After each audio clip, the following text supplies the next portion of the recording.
Joe Leigh here, 4 seconds out. Delighted to be joined by Peter Sims here, of course, for Demsey McKean, making his UK debut. How are things with you? Yeah, I'm good, mate. Yeah, thanks for asking me. Nice to be here.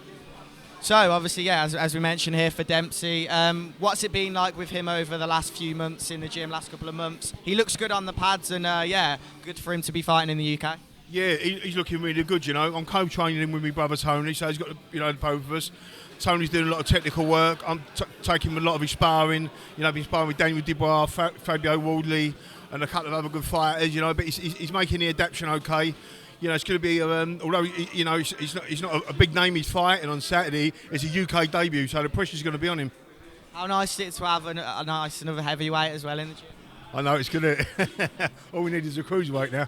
But yeah, it's been nice having him in there. I've had Spider Richards moving him about him a bit as well. Obviously, there's a big weight difference, but the height is very similar to Dempsey's opponent, and obviously Spider's hand speed. So he's been learning a lot from that, you know. And as you see, Dempsey's got good hand speed for a heavyweight.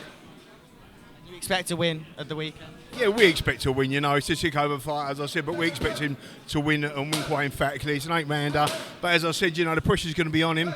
It's his UK debut, first time he's fought in England, so it's been hopefully be a good fight. And as you just mentioned Craig Richards a moment ago, there's a lot of talk that it's very close between him and Joshua Buatsi. The fight's close to being made. How close is that? That close. No, it's really close, you know, it's almost done. There's a couple of things that need to be tidied up, but we're almost there, and I'm sure that's going to take place somewhere sort of like between now and the summer.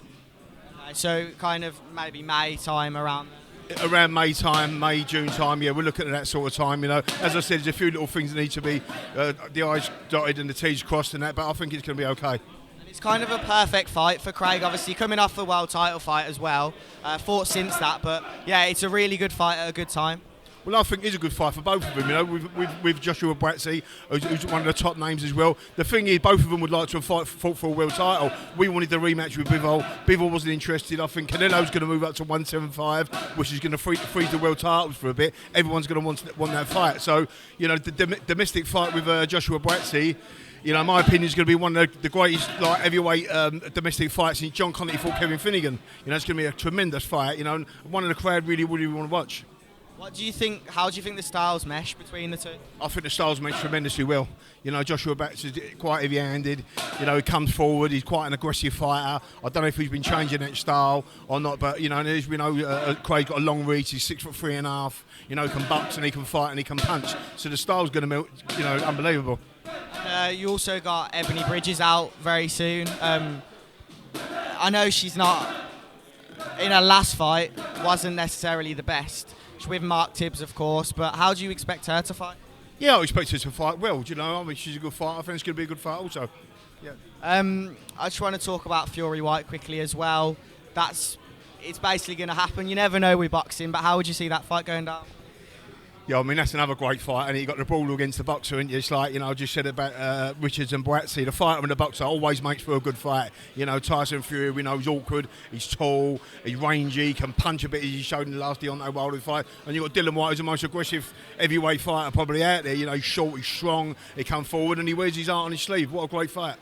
Did you think there was any chance Dillian Whyte wouldn't sign that contract when he went to the last minute a couple of days ago? Nah. Dillian Whyte was always going to sign that contract, yeah.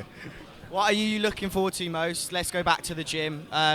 Towards the end of the year, obviously, we mentioned Craig's going to be out, but what are the fighters that you're excited to see out? Well, obviously, you know, we've got the prospects in Conor Benn. You know, it may be looking at a world title. The end. April 16th, by the way. I think April 16th or April 23rd, I'm not quite sure now. Hopefully, you know, by the end of the year, he's going to make some sort of statement on his weight.